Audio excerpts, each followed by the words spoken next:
Okay. So, doctor, it's actually nice to finally meet you because I've seen glimpses of you here and there. And I think you're based in Dubai, if I'm not mistaken. Of course, of course. All of Mm. me is based in Dubai, heart and soul and Not at mind. the moment. At the moment, you're in Miami, right? At the moment, I am Okay. unfortunately not in the UAE. Okay. So it's interesting that it seems our first digital meeting comes at a moment which is very concerning for the region.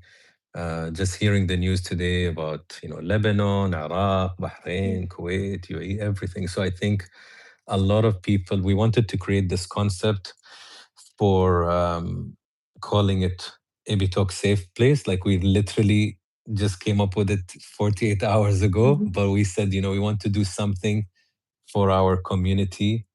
We had to postpone our regular episodes, but we thought, Mhm. what can we do that is relevant to what we're going through these Yeah. days? And I think I came across something that you posted about anxiety or stress. Like I don't know where I saw it.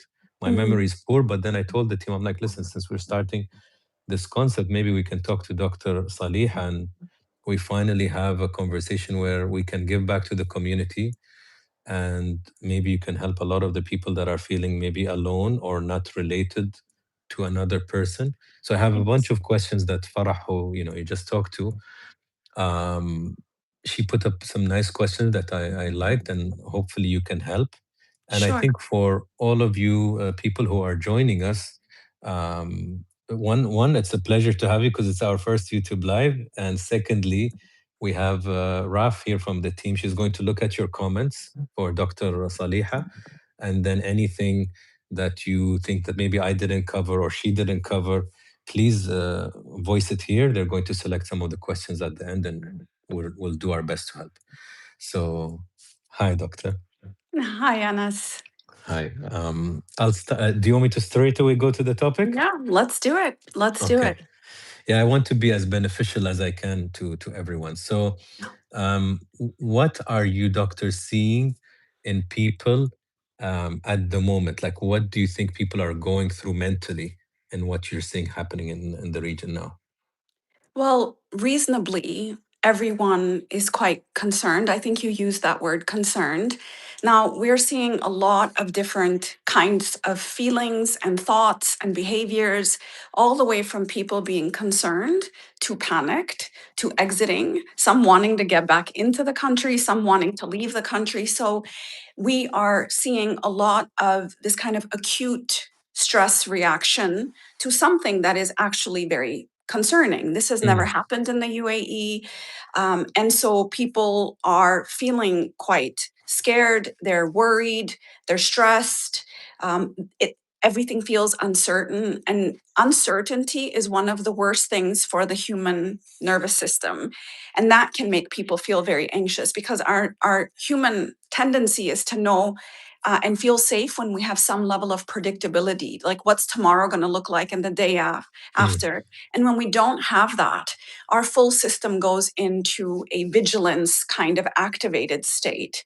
And so we've had a few days now, 5, 6 days of being activated. And we mm, go down to being somewhat like somewhat less activated, but never deactivated. So we're also seeing a lot of people feeling quite exhausted, tired, and they don't know if it's Ramadan or if it's actually their body actually feeling exhausted because they've been in this kind of mild, moderate state to going up to full blown anxiety and then going down to less moderate or less activated states, but always staying in this kind of mild to moderate activation. Of course, that shows up at work, it shows up in your relationships. People are more irritable, they're more overwhelmed, they're fighting with each other, they're feeling less patient with each other. Schools went online and then spring break was pulled through, so everything feels like it's in flux. And whenever there's going to be flux, there's going to be a sense of helplessness and powerlessness that people feel. mm. I was reading somewhere that anxiety is usually induced when you have an open loop, like you haven't closed a loop or haven't found a solution, and then you feel anxious because you didn't take the right action or you don't know which action to take. Yeah. So it's just open-ended kind of. I don't know if Yeah. that's accurate. I would separate threat from anxiety. Mm, There is an active threat. Just a few, I think an hour ago, there was an alert that went out, and that was alarming. It's alarming when we get an alert and then our nervous system goes into a brace mode, and then we get another alert that says, okay, actually it's okay to go back to your normal activities. But these mm, kinds of alerts and this kind of overhead noise and audible visible threat is a real threat. Anxiety is what happens after that. What if, mm, what if, what if? So anxiety is about what if, mm, and a threat is about what is.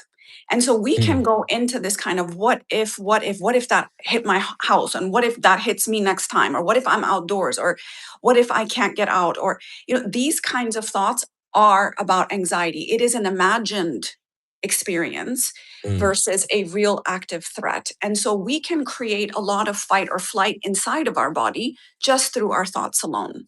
Just by sitting here and thinking, while I'm safe in my environment, just by thinking about all the things that could go wrong, which is what happens when we are anxious, we can have catastrophic thinking. We can have very like end of the world kind of thinking. So we have to rein ourselves back in and say, okay, what is around me? Am I safe? Is it okay? Am I in a mm. in an environment that is not threatening? So this kind of pull back and forth is what is exhausting for most people.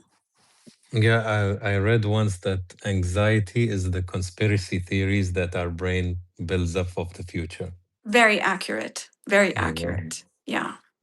Okay, and a lot of people are feeling anxious. What's the best way to deal, you think, with anxiety? Yeah. So first thing I want to say is that whatever you are feeling is okay. Whatever you are feeling is normal. So your reaction will look very different from someone else's reaction. You Mm, might be very calm, or someone else might be very nervous, or someone else might be very panicked. We cannot compare our experience to anyone else's. So if mm, someone around you looks super calm, but you're feeling quite activated, that's not because something's wrong with you. We are in unprecedented times. We are in an unusual time. This is a distressing and unsafe situation that we find ourselves in, and an unfamiliar situation that we find ourselves in. So whatever you are feeling is normal for an abnormal situation. So that's the mm, first thing I'm going to say. Don't judge your feeling. Don't try to get rid of your feeling. Don't try to suppress your feeling. What you do want to do is you want to make space for it. Whatever you're mm, feeling, like the other day, just yesterday, I felt very overwhelmed. So instead of saying, okay, come on, Sal, don't be overwhelmed, I'm not going to say that. I'm just going to mm, say, okay, I'm feeling overwhelmed right now, or I'm feeling anxious right now. Put your hand on your heart, put your hand on your belly. There's many different exercises that you can do. The butterfly tap is a great exercise to bring calm into your system. Pushing your shoulders down is a great way. Rubbing the top of your legs, holding the back of your neck and the front of your head, and taking deep breaths. Breath work, which is called the physiological sigh, which is the mm, double inhale and the long exhale. So it goes, mm, mm, these kinds of things, even just three of those is going to bring your system into calm. And these are evidence based practices that actually help you regulate your anxiety. So, mm, when there is an active threat, you want to get to a safe space. But when you are anxious, you want to go create safety in three ways. One is through your body, you can literally shake it. So, the research shows that shaking for 3 minutes or 5 minutes in the morning, in the afternoon, in the evening, just shaking, because we're the only mammal that when it's scared, it braces itself.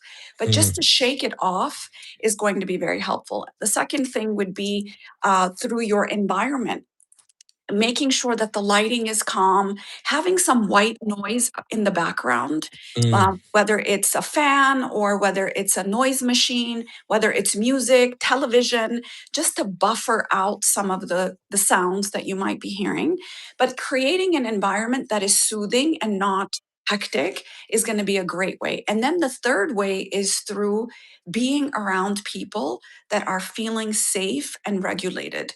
Now, Mm, Anas, we are seeing all kinds of things online right now. People that are like catastrophizing the end of the world as we know it, and then people that are actually quite regulated. They're very factual. They're speaking from a place of knowledge.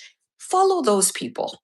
Do not follow the catastrophic end of the world people, and find people in your environment that are actually calm. And if you can, I find that a great service for the community, for you to be a source of calm for people. So you may mm, not be able to do anything about the missiles flying overhead, but you can do something for your family, for your friends, by making sure that you're working through your regulation, you're working on your physical body to stay in a steady state. I never said mm. calm, because we're not aiming for calm. We cannot be calm, but we can be steady and we can keep regulating ourselves. Okay, so you said a lot of important things, so I'll try to remember and summarize. So one, you said there is the physical actions that you can do. I think you said there are certain things like the butterfly, and that can calm you. And he said something above your, Back of your neck and yeah, here, and like just that. take some deep breaths. Okay. Put your And hand on your heart and one on your belly, okay. and just take some deep breaths. And even tapping on your belly, Mm. that's there's so many different exercises. I can send you a link for something, but polyvagal exercises are going to be great for you to bring safety into your body, but the breath being the fastest way. Okay, so I'm seeing a lot of good comments. So Raf and Farah, who are from my team, please record some of these great questions. Anybody who has really good questions, please write them. And Doctor, I think your exercises would be great if you post it on your Insta story I will. after this session. I think people would benefit. You also mentioned the double breath. I saw another doctor, I forgot, Huberman.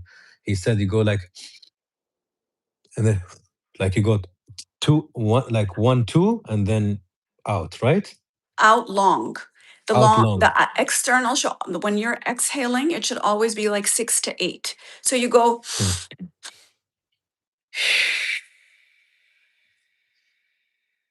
So the exhale, when the exhale is longer, that sends a signal to your body, I'm safe, I'm Okay. good. Because you would never exhale like that. You know, when you sigh, that's your Mm. naturally, you're saying, okay, everything is okay. So what you want to do is you're creating a physiological sigh for yourself. You know, when we Mm. cry and we're doing that, that's your body actually regulating itself naturally. So what we are Wow. doing is we're creating that physiological sigh, which is saying everything is okay, you can let it go, you can let it out. How interesting. And you mentioned three important points that I want to also reiterate before we go to the next question. You said the point about being around calm people. Can we summarize them in three bullets? Mm. So I said the way you bring safety into your body is three different ways. Mm. One is through your body, which is the body work and the breath work. The Mm. two is Mm. your environment. What are Mm. you listening to? What are you looking at? If your house is really a big mess, that's creating chaos inside Mm. of you also. So, like, start decluttering, fixing your home, making sure that you're creating an environment. Because, you know, Anas, when we go to a spa, no one comes and tells us, hey, you need to relax now. We immediately like feel calm as soon as we walk in, because the smell, the lighting that is calm, the environment that is simplistic and clean, these are all sending signals to our Mm. body saying everything is okay. So you want to create an environment that is supportive to you right now. And then the third way is the people that you will be around are really going to have an effect, because there is an emotional contagion, and fear and anxiety travel way faster than calm. And so Mm. if you are around anxious, fearful, catastrophic, sensational human beings, that's going to activate you. And what happens in times of threat, our bodies synchronize faster. This is because of thousands of years of being on this planet. That's what kept us safe. And so we synchronize to the environment. And if you're a leader, if you're a parent, if you're a team leader, people leader, you are going to be more contagious than other people. So you really have to work on regulating yourself and showing up with a calm presence for your community. But I would say that all of us can do that for each other. And I think we are. I think the Dubai community is really showing up for each other and really saying, guys, we're okay, we're calm. It's all the people that are outside of Dubai that are actually creating the alarm bells. And so I think it's important that we listen to our body, we listen to the people that are around us, and we actually be around people that give us a sense of safety and steadiness. Today we had a team gathering about safety and about all of these things, and I had a small talk with them, and I mentioned to them that sometimes in these situations it's important to try to keep a level head and calmness, because that's the person people usually look for. In a sense of emergency or alert, if somebody's freaking out, nobody wants to follow that person. But if Yes. you're like, okay, this is an emergency, let's all gather here, let's all walk here, I think that's the person you would like to be. Yes. And if you can have that aura or that calmness, even if you're like, listen, we're all freaking out, but let's think together. Let's think Yes. what we can do. And I think Yes. we can, if we just put that in our mind, hopefully we can, fulfill or manifest that kind of calmness and persona in a situation where everybody's like a headless chicken. Or Yeah. so I told them about that, and I think what you said is it's very important. Like you said something like, yeah, there are missiles, but what can I do about it now? That Yeah. I can't control. What can I control? Yes. And Um, Anas, I would say that we always said if we have a calm mind, I would actually say if we have a calm body, because the research mm, actually, we always talk about mind body connection, but it actually mm, is the body mind connection. It's a bottom up mm. highway. Like if we talk about the mind body connection, which is the vagus nerve, which is the primary network that connects the mind to the body, heart, stomach, lungs, etc. It actually is a 10 lane. 1 second. I can't hear you. 1 second. 1 second. Where did your For a voice second. go? Ah, okay, you're back. Yeah. Yeah, Yeah. yeah. Okay. There was a Yeah. now there's an alert here as well. Oh, Anyways. okay. um And you're in Miami and you have an alert there? but apparently some fires that are coming Oh, and there's smoke or okay. something. um Okay. So yeah, um you were like, rewind Yeah, 15 I will seconds. I will rewind 15 seconds, which is about the Yeah. vagus nerve. The vagus nerve is the primary set of networks that connects our brain to our body. And we Mm, think of the vagus nerve as a 10-lane highway, okay? mm. And when we think about a 10-lane highway, we think, okay, 5 lanes going up and 5 lanes going down. However, the mind body connection is 8 lanes going up, 2 lanes going down. So if Wow. I have a steady body, that means I'm sleeping as much as I can. If right now sleep is quite disrupted or fragmented, but I feel shored up inside of me, I'm shaking, I'm moving, I'm taking care of my physical body, I'm nourishing it, I'm eating healthy, I'm hydrating, I'm getting sunlight, I'm doing things that are physically taking care of my body. That body is going to carry me when I am like a headless chicken. Mm, Your body is going to be the thing that carries you when your thoughts and your feelings are all over the place. So I always tell people in times of crisis, when you don't know, where your thinking is foggy and your emotions are all over the place, focus on your body. Exercise, move, mm, rest, sleep, shake. These are things you can do. Keep it in an environment that is not hectic. This is what you can do for your body. So then when the crisis shows up, you have this kind of steadiness to you. And you've been around people, Anas, who have a steadiness to them. Even in like the most chaotic times, they feel steady. It's mm. because they have a strong vagal tone, which is that they have a strong vagus nerve. And a lot of people who are feeling jittery and nervous all the time, they actually have weak vagal tone, and they need to be working on regulating their physical body rather than thinking they can think their way out of something. You can't think your way out of it. You have to move your way out of it. How interesting. The body mind connection rather than the mind body connection. Yes. I feel there's Yes. so much truth to it, although not a lot of people are talking about it. Um, Doctor, many people are asking, is this PTSD? You know, what's happening to people now? Yeah, this is a question I've gotten a lot on my Instagram as well, that I'm feeling jittery, I feel nervous. Do I have PTSD? And I would say, no, you don't have PTSD. You are having normal activation to an abnormal event that is happening right now. Mm, PTSD and acute stress disorder are not diagnosed until after the event. And of course, there are times when, if it's a prolonged period, you could have like an acute stress disorder, but mm, not while you're in the thick of something. And P in the PTSD is post traumatic. So mm, right now, you are having a normal reaction. And if you're feeling very jittery, I would say do a lot more for your physical body. If you have a bathtub, put some magnesium salts in it, sit in that bathtub and bring some calm into it. mm, Putting ice in the back of your neck, cooling off your body, or holding something warm, or weighted blankets. I posted about that yesterday. You can buy a weighted blanket, and that actually is very soothing for your nervous system. So if you're mm, feeling very shaky, that means your energy is going up. And what you want to do is you want to bring the energy down. And that, like I said, you can either press it down, you can push onto the chair that you're on, push your feet onto the ground, push against a wall. That actually stabilizes you and mm. brings that energy down. So no, you don't have PTSD. No, you don't have an acute stress disorder as of yet. This is a very normal level of activation to quite a serious thing that is happening over our skies. There was a question I would like to ask it. I don't know if the team caught it for later or not, but I'll mention it because it was 10 minutes ago.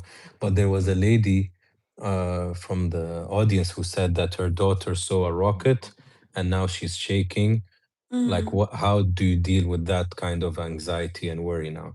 Yeah, I think kids need to be, I mean, I know some parents are saying it's thunder or lightning or fireworks, and I would say to the parents, don't lie to your children. They know something is happening. They can sense it in you. They can sense it in the environment. They're not going to school. Spring break is suddenly happening. Like, even Mm, the youngest kids know that something serious is going on over their skies. So I would be age appropriately telling them what is going on. I actually posted a great video done by a kid talking about the way the skies are mm, protecting us. You can say you don't need to use the word missiles and war. That might be a bit scary for younger children, but I would explain to the older teenagers that, okay, this is what's happening, and that we have a defense system in place. There's a shield that is protecting us, and the noise that you're hearing, it is actually the shield that is protecting us from things that are coming. It's from things that mm, landing onto the ground. I would be very I would not use very scary words like hitting us or falling on us. Like, mm, mm, I would use less activated language, that thing, and it's bouncing off that shield. And sometimes it comes onto the ground and they're cleaning that up. But I would stay very realistic and objective in the way mm, I present that information. Now, I mm, will say to parents, what you say is probably not as important as what you feel right mm, now. And mm, so I actually haven't had a lot of conversations with my children, even though they're sitting over there and I'm sitting over here. And of course, I'm doing Zoom calls with them and I'm on, WhatsApp with them. But it's very important that they feel that steadiness from me, that everything is going to be okay. We're together. We have a plan. This is our plan. This is what we're going to do. If something were to fall onto the ground here, you've got this. Now I can chill. And so mm, if your daughter is really not feeling safe right now and you can't provide that, then I would contact a mental health professional and have her seen. Our clinics are open, many clinics are open, so you could take her there and then they could work through some of these things that are Mm, coming up for her. But it will be very important how you feel and how you mm, show up for your family. And if mm, you're nervous and you're scared and you're stressed, then you need to go see the therapist also, mm. so you can provide that sense of steadiness to your family. Okay. I'm going to remind everybody that for all of you that are watching, we're going to go through some of the questions, especially if we don't cover something. So please write it down, and the team is keeping record. Um, why, doctor, do people feel guilty expressing how they feel right now? I think because we're seeing a whole range of feelings right now. Some people look so calm, other people are really scared. And so I think there's a lot of comparison going on, and they're wondering, like, maybe something is wrong with me. I think Mm, that's one of the feelings, is that people are comparing themselves to other people. The mm, second thing is that there are people that are saying, this is something that we are feeling and we feel so scared. Imagine what people in Lebanon are feeling. Imagine what people in Kuwait and Qatar, where they actually had, things fall onto them, and there are deaths that have happened, things are happening in Iran, like, and things that have happened in Gaza and Palestine. Like, all of a sudden you feel like, okay, like, why should I be feeling like this when there are actually people that are dying? And so that survivor's mm, guilt really comes on. mm, And I would say that to not deny your feelings. You are mm, feeling what you're feeling. And that doesn't mean that you can't feel for other people too. That your heart is big enough to hold your feeling and to also hold a lot of compassion and understanding and care for people that have it far worse than you do. So uh, hold both, and that you have a heart big enough to hold both. And I'm just going through the different questions, and then we can always build on them. What happens to our body when we stay in stress for days? Yeah. So it would be very important to have moments where you create regulation throughout the day. This is not going to happen naturally at a time like this. It's Mm, gonna have to be very intentional.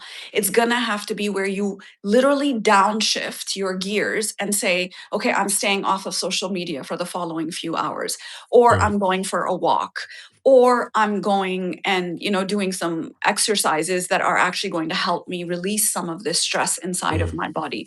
Or I'm going to just rest. I'm going to try to have my chamomile tea. I'm going to take a hot shower, and I'm going to sleep as long as I can. And I know that sleep is very disrupted right now, but we go through 90-minute cycles. Even if you go through one deep cycle, I think it's okay. Like, have very realistic expectations of yourself. I think mm, one of the things that people are, a lot of distress comes from people not having realistic expectations of themselves right now. Why can't I work? Why can't I just do, and don't compare yourself to other people. Just know where you're at and build on that. And mm. so that's what I would probably say to that. Okay. Um, what can someone do in the moment when they're feeling overwhelmed? Do they go back to the exercises you said, Yeah. whether it's the breathing, whether it's the butterfly Yes. hug? Yes. The Mm, like I said, the physiological sigh, which is the mm, mm, is the fastest way to turn off your fight or flight. So, mm. if you don't remember anything else, remember the physiological sigh. Okay. Um, some people feel calm and others feel that they just can't. Why? You mentioned this at the beginning of the talk. You said a lot of people feel different emotions and a lot of people express them a bit differently. Yeah. But for the outsider who's probably really nervous or jittery or shaking or crying, and then they see another person in the same situation, they're not responding in the same way. How do we explain that to people? So, our nervous system reacts based off of so many things. It's not like people were not stressed before this happened. It's not Mm, like we haven't had 5 years of so many other things that haven't happened. We've had COVID, we've had Gaza, we've had now this experience. And then in the meanwhile, life is happening. And so if people were not well resourced, and we had Lebanon, the Beirut, and in Pakistan, the floods, etc. It's like, so there's been so many things that we have been holding as a mm, community, that it's almost like we never really recover before the next thing hits. And so this is why I think some people feel far more overwhelmed. Other people, for example, those who have come from Syria or Iraq or Kuwait or mm, Lebanon, this can be a very triggering experience for them because they have left countries with a lot of political unrest, wars, etc. So something like this could be highly activating for someone, mm, someone who doesn't have the coping mechanisms built in, um, that they have practiced before this, and now they have to learn in a time of crisis. So maybe they've never been anxious, but now they feel anxious, and they're now having to learn all of these skills. So your history, your context, your skills, how well resourced you are, how much access do you have to mental health mm, support. And the UAE government has done a great job. There's so many free resources also for people. Talks like this is also a great resource. So I think it depends on all of those things, what my mm, reaction is going to be versus what your reaction is going to be. So this is why it's very important for people to do just their own self-assessment and not mm, judge themselves based off of what mm. other people are going through. Um, how can we support someone who's more anxious than us? I think this is a very important question because we're all That's surrounded with people like that, you know? I think one thing you shouldn't do is tell them to stay calm. I think Calm that's one down. thing. Do And not it say never that. works. I It don't think never it ever worked works. in the history of humankind. But we like to be like, it's okay, just be calm. And it's like, okay, if I could have just done that, I would have just done that. But no, Mm, that doesn't work. And so I think really what happens is when someone is anxious, they need you to you can just co-regulate, by the way. Just by being around someone calm, our nervous mm, system starts to match theirs and we start to feel like, okay, steady, steady. And mm, then it's very important to allow them to complete the cycle of emotion. Emotion is energy in motion. So if we shut it down by saying, come on, it's going to be fine, you're just freaking out, don't worry about it. Whenever we do something like that, even though our intention is good, and we mm, actually might have like good reason to say that, we shut it down. We shut down the conversation. And what we want to do is we want to hold space. We want to say, okay, tell me what you're going through. And then they'll talk, talk, talk, talk, talk. And then you say, okay, tell me more about that. Or tell me what mm, you've done today. Tell me what are the things that make you feel safe. Like just opening up that conversation where they'll just talk and eventually they'll be like, okay, I'm done. I'm done mm, talking and I feel better actually because I mm, shared my burden with another person.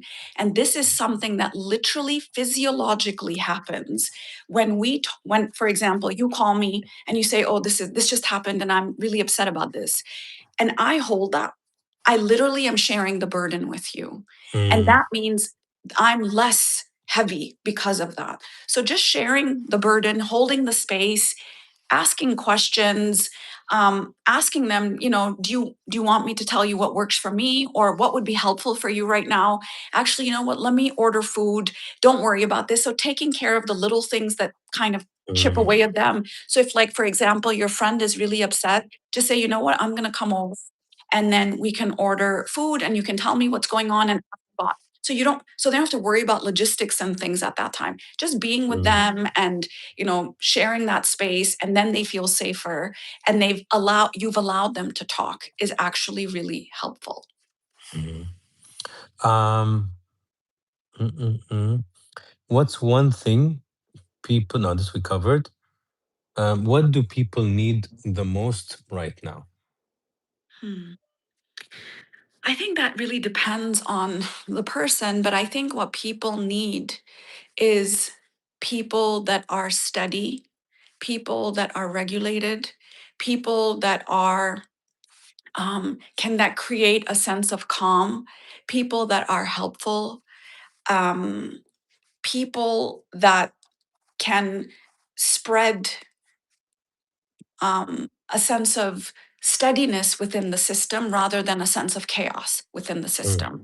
And so I think that's probably the most helpful thing that people need to do. The second thing that I would say is people need to unfollow accounts that are not helpful.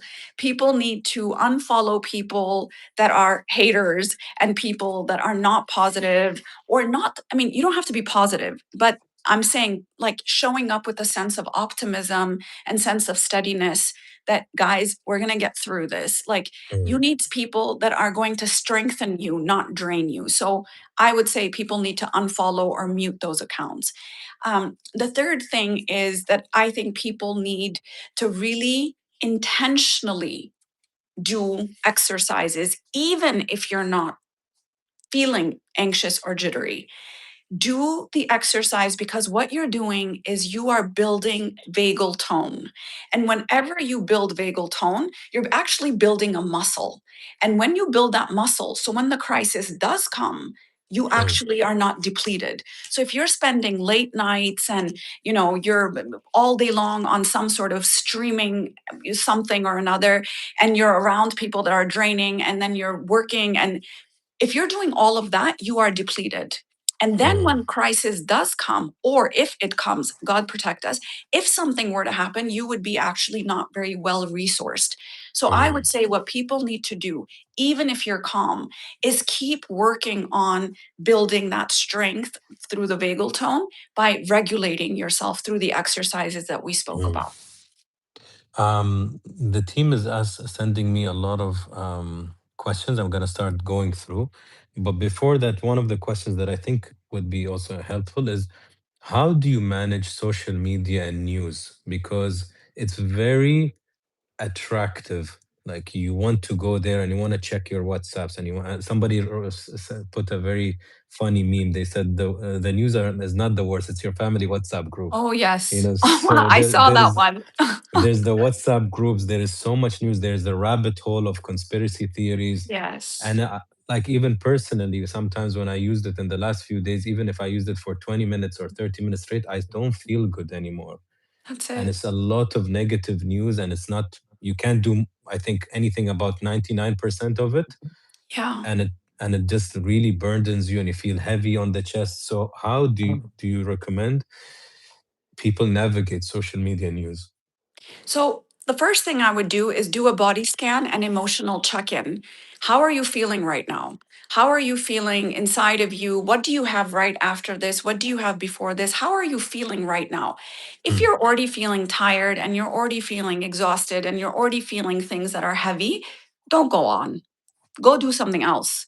And if you really feel like doing something with technology, like watch Netflix and watch something that is light and not mm, intense. So the first thing to do is check in with yourself.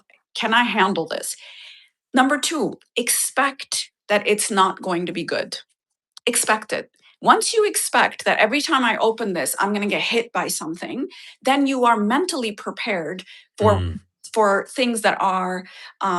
things that are distressing. But if you're thinking that you're going to see someone, buying something or doing something, you're going to be shocked every single time with that mm, nervous. So you almost are shielding up when you say, "Okay, I'm ready for this. Let me see it." And then give mm, yourself a limit as to how long you're going to be on there. Like I said, follow only accounts or listen to only accounts that are helpful. Although we do, our human nature is that we're going to gravitate towards catastrophic things because we want to be prepared for catastrophe. But I would say, really, guys, it's like a wild horse. You have to train your brain like it's a wild horse with love and patience and training. You need to say, nope, we're not going to go there. We're not going to pay attention to this. We're not going to go there. And I mm, would then say also, like, don't do it, close to important meetings or when you have to spend time with your family or when you are before going to bed. These are times where you should avoid social media and do something else that's not as heavy. mm. um, I think those would probably be the three things that are probably most important when it comes to social media, except for the fact that you should literally like not be following people that are sensational and um, catastrophic in their presentation of what's going on. Okay, so the audience, thank you for still tuning in. I'm going to go through some of the questions that you put here that the team are sending me here. So, um, okay, so the one about the daughter that's shivering, we answered. Is it better to disconnect from the news for a while? It's so tempting to keep reading and checking. I think we answered that just now. I've been suffering with binge eating for 5 years, but recently I could manage it so well until things got worse on Saturday, and I bounced back to binge eating. Any advice that can help? Hmm. That's a good question. Yeah, you know, when your system is under that level of stress, we do Mm, default to things that have given us comfort. And food is one of those things that gives people a lot of comfort. And mm, and so substances, any substance, food, alcohol, smoking, a lot of people are saying they're resorting to those substances. And I would say if you really are struggling with this, then I would really encourage you to speak to a mental health professional. But don't judge yourself. This is a very mm, normal reaction to a very abnormal event, that I want something that comforts me, that soothes me, and I'm feeling very scared right now. And this thing has been my friend, it has been my comfort, and it has made me feel good for so many years. So it's okay that you kind of fell back into that habit, but mm, now find your way, you know, instead of going so deep into it, I would say get professional help and get professional support, because that is what your body is telling you. Your body is mm. saying you need support. Okay, there's a question in Arabic. I'll read it and then I'll translate it. شو الحل إنك ما تفكر باللي حولك وكل شيء طبيعي? So, what's the solution to not think of everything that's happening around you and see it as normal? Like you just think that everything is normal. Hmm. Well, Mm, everything is not normal. So we don't want to think that, because that would be mm, considered not realistic. And your body knows when you're lying. So don't mm, lie. Things are not normal. Things are not okay. And things are okay where you are. So mm, one thing that I would do is orient yourself every few hours to what's going on. Who are you? mm, Where are you? What's going on? What are we feeling? I think one thing that happens on us in the UAE is that we really trust our leaders to keep mm, us safe. We trust that they will alert us. We trust that if something were to happen, they would say, you need to evacuate this building, or you need to mm, evacuate this neighborhood. I think we really trust that. And mm, so trust the alerts. And then whenever there is not an alert, I would really encourage you to do something normal. Now, I didn't say times are normal, but do something normal. Go mm, to the grocery store, go shopping, or go for a walk on the beach, go for a run if you used to go to the gym if you used to. Like, these are things that we have done, and sit in your garden and, you know, have your iftar. Like, whatever you were doing, even if it's mm, for 1 hour, go out and do something that has been part of your regular routine, which then mm, tells your mind that, because on the screen it looks like the world is coming to an end, but then you open the window and you look outside and you're like, hold on a minute, that's not happening outside, mm, that's not mm, happening. And also, when you hear a loud noise, this is also a great way to orient yourself, and always look for one sign of safety. How do you know you're safe? So for example, when a loud noise comes, I would look at the windows, and the windows are intact. Okay, that's one sign of safety. mm, Or, mm, you know, the sound has stopped. That's one sign of safety. Or my phone is fully charged. That's one sign of safety. I have a backup battery. Like, mm, these are small things that we can do to say, I'm safe. I'm safe right now. mm, I'm mm. safe right now. And that's the way we need to move, one breath at a time, one moment at a time, 1 hour at a time, one day at a time. I'm safe. Okay. Um, Advice for anyone in Lebanon. Lebanon is having a very tough day today. More specifically, counselors and or coaches who need to continue working despite potential evacuation orders. Ah, my heart is with the people of Lebanon. I think it is such a it's been such a hard many years. And, I think there's, especially for the people that are counselors and coaches that are showing up for their community right now, I think you have a bigger ask of you, in that you take care of yourself and you constantly be checking in. Because, Anas, I think people forget that we are also human. Like, I'm a psychologist, but I'm also a mother and I'm also a wife and I'm a daughter and I'm a human being. And yeah, I have skill sets to help me stay regulated and help me stay calm. But I also feel scared and I also feel stressed and I also feel overwhelmed and I also have a breakdown every now and then. And I think as a mental health professional or someone that is serving the community, we have a bigger responsibility to keep checking in with ourselves and to keep making sure that we have these micro moments of regulation and downshifting and taking a pause and stepping away and staying away from social media and staying away from the news and following maybe the official channels. I'm not saying you shouldn't look at the official channels, but that's it. And the official channels are like maybe 2-3 channels, and that's it. And I'm going on checking, I'm good, and I'm out of there. And so I think it requires a higher level of discipline and a higher level of commitment in a time like this. And that's it. It's really discipline that I really want to go and check. I really want to sit and doom scroll, but I'm not going to do that. I'm going to rein myself in because I have a responsibility right now. So that's what I would say is that a lot, a lot is going to be asked of you now and in the coming months.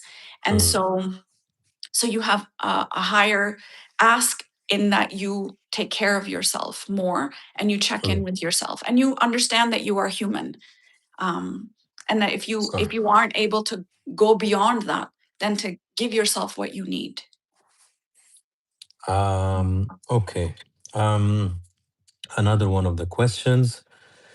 I think we covered this one. How do we protect our children? One second, because now how do we protect our children and prevent them from becoming anxious? They're like emotional sponges.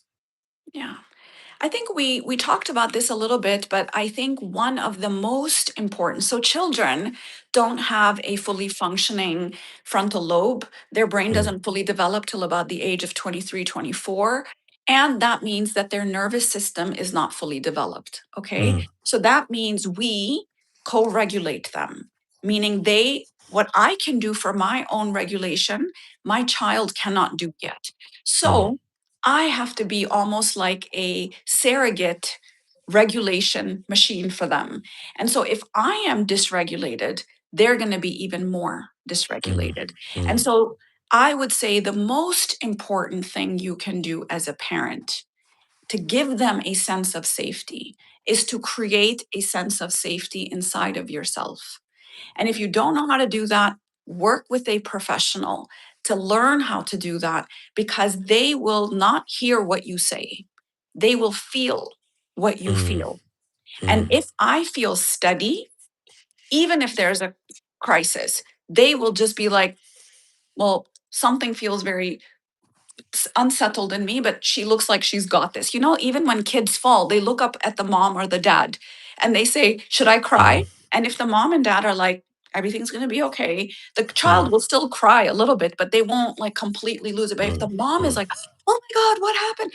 The child is going to become, oh my God, this is it. This is the end of the world as I know it. So I think it's very important as a parent, you realize the power your system has on their system. One of them said, I'm having anxiety to my living space. I'm compelled to spend most of my time in my room for everything, but I can't handle it. And I feel scared at night when I'm trying to sleep. How can I cope with this? I probably would need to know what about your living space makes you anxious. Like, you know, I probably would need to understand, like, are you feeling scared being alone? Are you feeling scared of the room that you're in? Are you feeling scared of the building that you're in? And I think that for people that are alone, or that are sleeping alone, I would say that it really helps to be with other people. So for me, I've checked in on my friends that are here alone in the UAE. called them for iftar. I've opened my guest room and said, hey, listen, if you want to come and stay with me. And if you are with your family, I would say even sleeping in one room can sometimes help people co-regulate. We've, for thousands of years, we have lived in closed spaces together. This is probably like, just a few generations where people have had their own rooms. So if you can kind of co-sleep in a safe way, then I would say sleep with family members in the same room. And that actually, even while you're sleeping, your body is going to say, I'm safe because I'm not alone. Yeah, you can sit here, girls. My team is also joining now. Mhm. This is, I think, a good one because it's something that we deal with. How can I set boundaries with friends or family members whose political discussions increase my anxiety? Yeah, I would say And this is so common.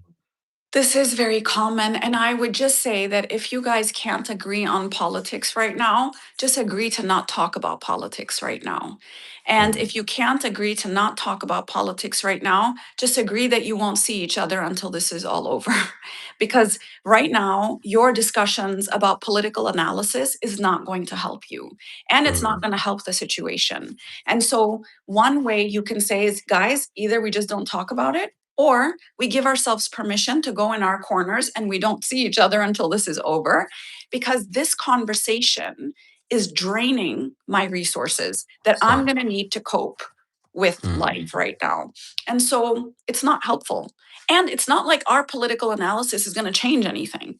Like, it's not going to change anything. So right صح. now, I need to be very protective of my energy. And I think give yourself permission to say, I'm protecting my energy. And I love you. And I want, you are my friend and you are my family. But like, this is very antagonizing and it's very draining for me at a time when I'm feeling quite depleted. And so, can we just not talk about these things and talk about something else that is not um, so exhausting to talk about right now? Yeah. Um, there was something that I was also considering. You mentioned it's good to do like decluttering or fixing your closet or gym if you're a Yes. person who jog.